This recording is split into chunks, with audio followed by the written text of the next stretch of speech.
Leader आए, हमारी बहनें, पत्रकार बंधु, पुलिस प्रशासन के लोग, यहाँ पे खगड़िया में दूसरी बार हमको आने का मौका मिला। बिहार में कई बार हम आए,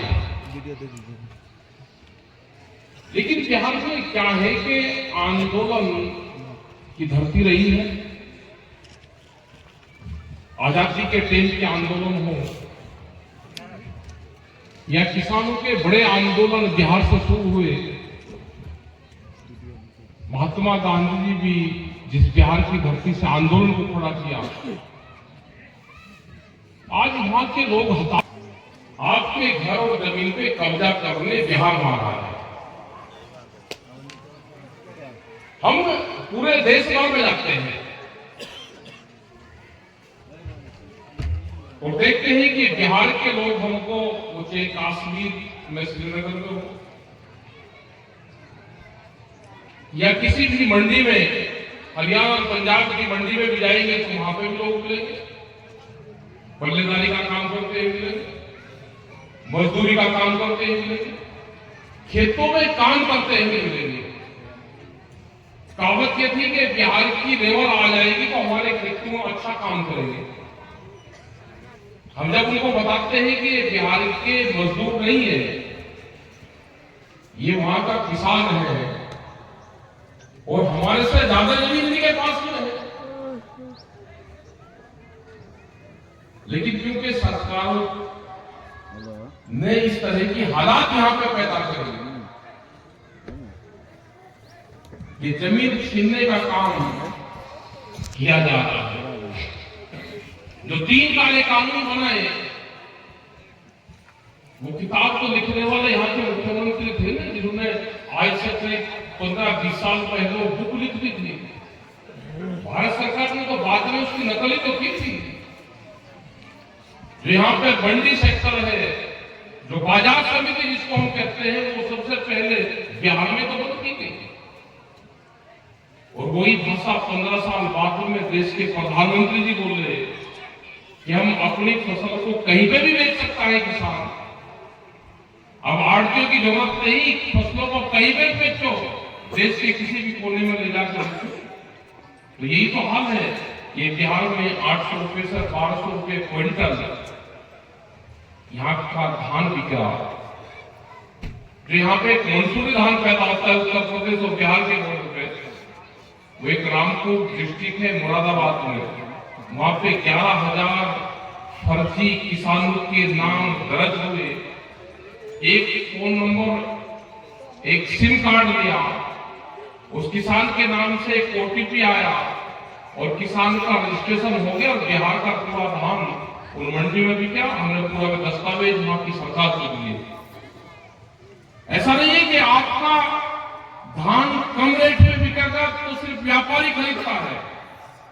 आप सस्ते दाम पे बेचते हो तो वहां के हरियाणा, पंजाब, उत्तर प्रदेश का जो किसान है उसके नाम पे व्यापारी वो किसान के नाम पे बेचता है, वो आपको भी मारता है और उनको भी मारता है। आंदोलन करने पड़ेंगे, जमीन बचानी है तो आंदोलन करने पड़ेंगे। क्या बात। लेकिन आंदोलन ऐसे नहीं होंगे। जब हम जिस गांव से चले 30 किलोमीटर दूर से जितने ट्रैक्टर यहाँ खड़े उससे ज्यादा ट्रैक्टर वहां पर थे। जब फिर और आगे आए तो ट्रैक्टर वहां पे भी जनसंख्या बहुत थी, ट्रैक्टर की संख्या। जब तीसरी जगह आए तो वहां पे भी ट्रैक्टर की संख्या थी। ऐसा तो है नहीं कि ट्रैक्टर किराए के ही, ट्रैक्टर को किसान के खेत में चलते हैं। जिस दिन आप ठहरना सीख जाओगे, जिस दिन हमको लगेगा कि किसान रुकना सीख गया, उस दिन आंदोलन की शुरुआत हो जाएगी। अभी रुकना सीखो, ठहराओ। अगर रुक नहीं सकते तो आपकी जमीन जाएगी, कोई नहीं बचा सकता। कुछ नहीं करना, ये नहीं कि अगली वीक कि जब योजना चली तो ट्रेन रोकी, बिहार में ट्रेन रोक के उसमें तोड़ कर आग लगा दी। हरियाणा से ज्यादा तो आप गर्म हो नहीं। ये काम तो हरियाणा के लोग बहुत पहले करते थे, लेकिन उन लोगों से भी 13 महीने ठहराव करना सिखाया। हरियाणा के लोगों ने 13 महीने आंदोलन किया, जो वहां की खाप पंचायती ने पूरा साथ दिया।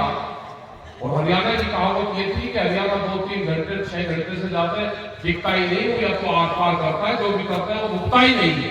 लेकिन उन्हीं लोगों को हमने 13 महीने तक शांत करके रखा। कोई तोड़ फोड़ करने की जरूरत नहीं है। तोड़ फोड़ से आंदोलन नहीं चलते। हिंसक मूवमेंट से मौवाद पैदा होता है, नक्सलवाद पैदा होता है, क्योंकि वे हताश हुए, वे तो आंदोलन आए थे, कोई अलग थोड़ा थे, उनकी कोई डिमांड अलग थोड़ा थी।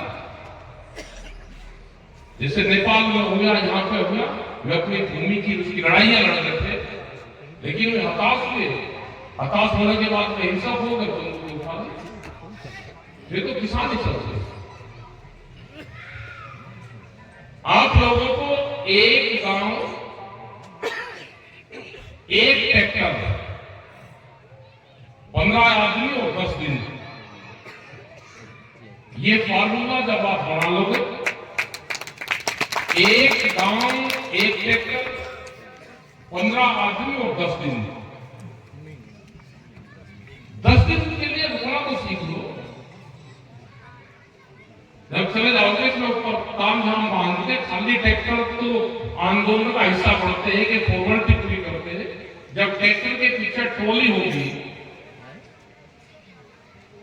उसके ऊपर तिरपाल ढकी हुई होगी, गांव में आदमी तैयार होंगे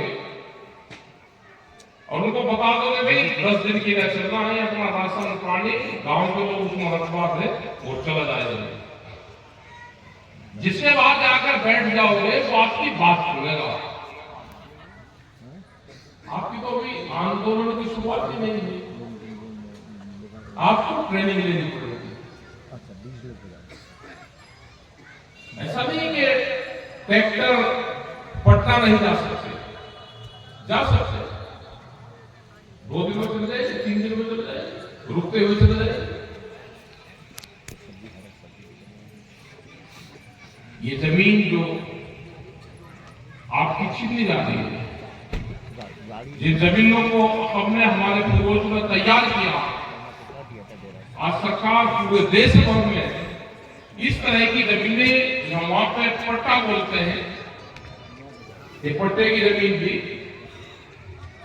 यहां पे भी ये पट्टे की जमीन है जो सरकार ने जमीन दे दी कभी। आज उन जमीनों को चिन्हित करके उन जमीनों को छीनने का काम सरकारें कर रही है। जो पूंजीवाद है, जो बड़े लोग हैं, वे पूरा पैसा जमीन में लगा रहे हैं। वे हाईवे के नजदीक की जमीन, जो सड़क के नजदीक की जमीन, वो सब जमीनें खरीद रहे हैं, क्योंकि जो सरकार चलती है, जो ये सरकार को चलाने वाले कुछ और लोग हैं। सरकार एक लोकतांत्रिक तरीके से कानून बना के, फौज पुलिस अपने अधिकार में लेके एक लूट का सरल रास्ता है। उन्होंने इस पर बहुत काम किया है। उसके बाद में पॉलिटिकल पार्टी बनाई और पॉलिटिकल पार्टी बना के जनता को दूसरे तरीका आईना दिखाया।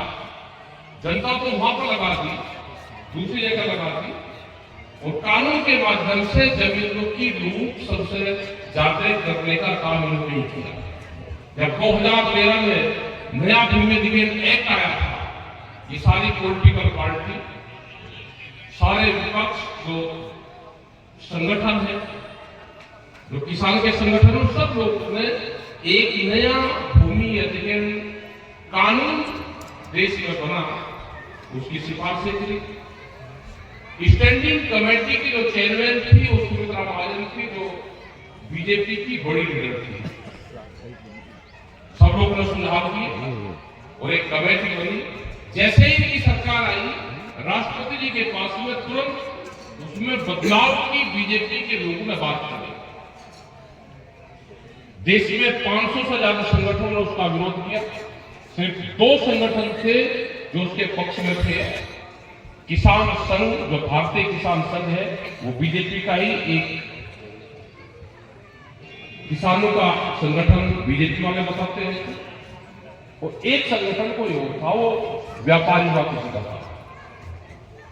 वो वापसी हुआ, 3 बार राष्ट्रपति जी के वापसी हुआ, लेकिन उसके बाद में भी भारत सरकार ने उसका मॉडल एक्ट बनाया। मॉडल एक्ट की पूरी पावर स्टेट को दी और स्टेट की पूरी पावर डीसी के पास में है, डीएम के पास में है।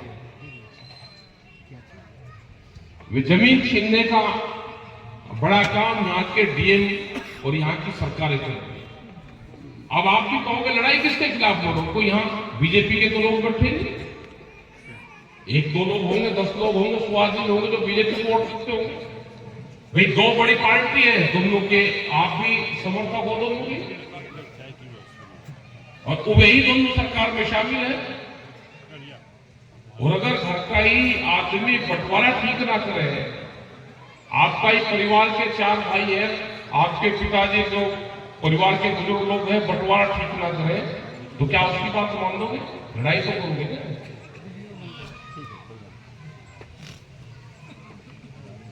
तो आप लड़ाई करना सीख लो। आपको ये लगता है कि हम किसके खिलाफ जाएंगे? क्योंकि हम तो एक वोट देता था, दूसरा भी को देता था, दोनों इकट्ठे हैं, दोनों सरकार में शामिल है। लड़ाई लड़नी पड़ेगी, बात बतानी पड़ेगी, कहना पड़ेगा, आंदोलन करने पड़ेंगे, मांगना पड़ेगा। बगैर मांगे काम चलेगा नहीं। नया भूमि अधिग्रहण एक्ट को ये नहीं मानते। एमएसपी गारंटी कानून, हमने कहा कि फसलें देश को धोखा रख रहे हैं। कह रहे हैं कि जी भारत सरकार एमएसपी पे पूरी फसलें खरीद नहीं सकती, गुमराह करते हैं पूरे देश की जनता को। हमने कहा कि भारत सरकार को जितना खरीद करना है वो उतना खरीद करे। एमएसपी गारंटी कानून भारत सरकार बनाए। जो भी एमएसपी का रेट है, भारत सरकार का जो रेट है, जिन लोगों को भी व्यापार करना है अनाज में, वो उसके कम पे खरीद नहीं करेगा। ये कानून है। आप इसको बना दो, सरकार को जितना करना है वो कर ले, 1 क्विंटल ज्यादा मत करे। लेकिन कोई व्यापारी सस्ते में खरीद रहा है, जो मिनिमम सपोर्ट प्राइस है, जो सस्ते में खरीद करेगा, उस पर कानून बना दो कि सस्ते में खरीद नहीं होगी, उसमें जेल और जुर्माना दोनों होगा। जिसको व्यापार करना होगा चावल का, वो चावल का कर लेगा, जिसको मक्का का करना होगा वो मक्का का कर लेगा, जिस व्यापारी को कपड़े का करना होगा वो कपड़े का कर लेगा। आज भी हजारों चीज बाजार में बिकती है, कोई किसी को कहता है कि आप किस चीज का काम करो, लेकिन अनाज चौक पे लूटो, देश का किसान बर्बाद हो, वो जमीन से नफरत करे, ये एक बड़ी पॉलिसी चली हुई है। भारत सरकार चाहती है कि देश में से 40% लोग जो कृषि में काम करते हैं वो एग्रीकल्चर को, कृषि को छोड़े, क्योंकि बड़ी बड़ी इंडस्ट्रीज यहां पर लगनी है, उसके लिए सस्ता मजदूर लेबर चाहिए।